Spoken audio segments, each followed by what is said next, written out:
you also write that it isn't just a UK problem, but let's focus on the UK for a moment if we can. Right.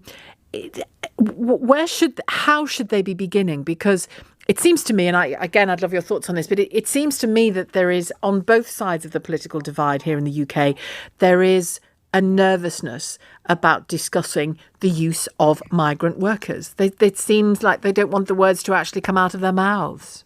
They don't seem to want to, even though you have low fertility. You would have a declining population almost if it weren't for migration. Canada has realized this, which is why and an aging one. And, let's remember you brought up healthcare, for example. What worse time to have a shortage of nurses, right, than during a pandemic?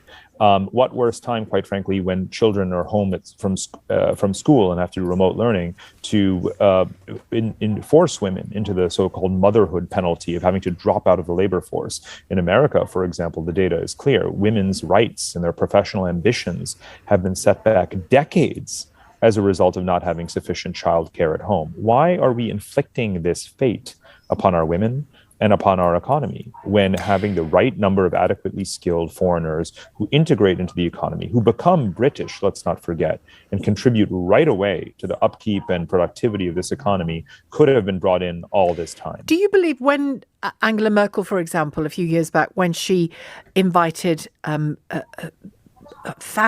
tens of thousands, possibly more than that, of Syrian and other refugees into Germany. It was a million, yes. Right? Apologies, I'm glad you had the figure.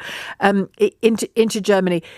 She had this in mind, didn't she? She had the population of Germany in mind.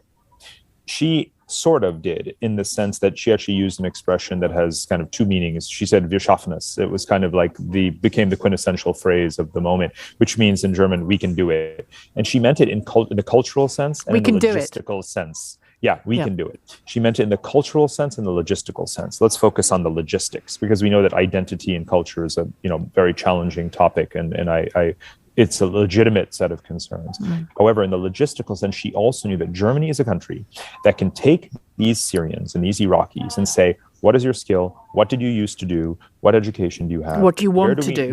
What do you want to do? Where can we place you? Which company can train you? And when can you start work? And guess what? They did it. And right now, Germany's labor force has expanded. Its output has grown. So we can learn from Germany, can we, in your view? Absolutely. I know that you may not like to admit it as a Brit, but you sure can. No skin off my nose. I can happily say that. Can I ask you as well about those tensions around identity and in the case of the UK, Britishness? Some of that is rooted in racism and fear, but not all of it is. This kind of migration, depending on the numbers, depending on the location, depending on the actual scenario, it does have to be managed, doesn't it? Both by the community and with the community. Of course it does. And I want to say here, I want to give Britain a lot of credit, because Britain has a massive head start on the rest of Europe as a multicultural society. It has the particular circumstances of having, through the post-colonial migrations, brought in what started out as, less than 1 million and became millions of, people indigenous to, with Asian backgrounds and Caribbean backgrounds into the United Kingdom, who have become and are very much British.